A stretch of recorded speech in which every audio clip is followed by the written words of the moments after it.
আসসালামু আলাইকুম। 10 মিনিট মাদ্রাসায় আপনাকে স্বাগতম। মানুষ বর্তমান সময়ে মানুষের কাছে সন্তান সন্ততি ধন সম্পদ কামনা করে, অথচ এর কোনোটি মানুষ কাউকে দিতে পারে না। আমরা এই ভিডিওর মাধ্যমে হাসান বসরি ও বাকের রহমতুল্লাহ এর শেখানো পুত্র সন্তান লাভের দোয়াসহ মোট 3টি দোয়া শিখব ইনশা আল্লাহ। 1. বাকের রহমতুল্লাহ এর কাছে এক বৃদ্ধ এসে বললেন, আমার বয়স 60 বছর, কিন্তু এখনও আমি নিঃসন্তান। তখন তিনি তাকে বললেন, সন্তান লাভের নিয়তে প্রত্যেক ফরজ সালাতের পর সুবহানাল্লাহ 70 বার এবং আস্তাগফিরুল্লাহ 70 বার পড়বেন। তারপর তেলাওয়াত করবেন সূরা নূহ এর 10, 11, 12 নং আয়াত। আয়াত 3টি হলো, আস্তাগফিরু রাব্বাকুম ইন্নাহু কানা গফফারা ইউরসিলিস সামাআ আলাইকুম মিদরারা ওয়া ইউমদিদুকুম বিআমওয়ালিন ওয়া বানিনা ওয়া ইয়াজআল লাকুম জান্নাতিন ওয়া ইয়াজআল লাকুম আনহারা।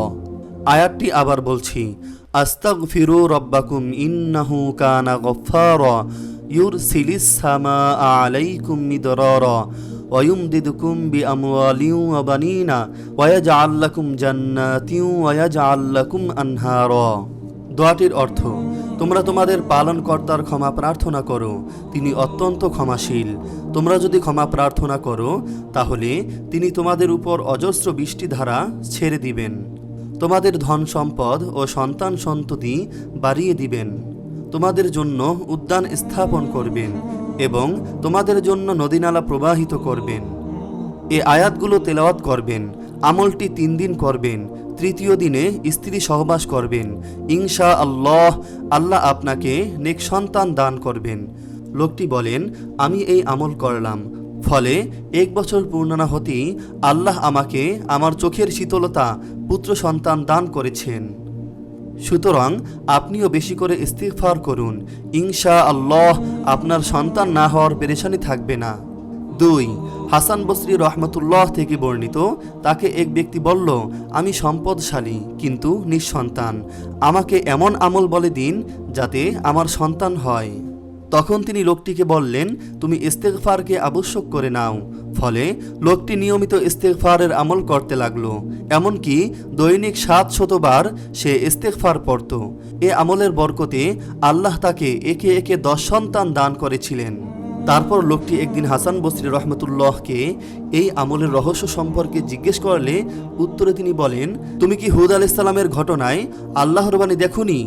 আল্লাহ অধিক ইস্তিগফারের ফলাফল বলতে গিয়ে বলেছেন, ওয়ায়াজিদুকুম কুওয়াতান ইলা কুওয়াতিকুম, তোমাদের শক্তির উপর শক্তি বৃদ্ধি করবেন।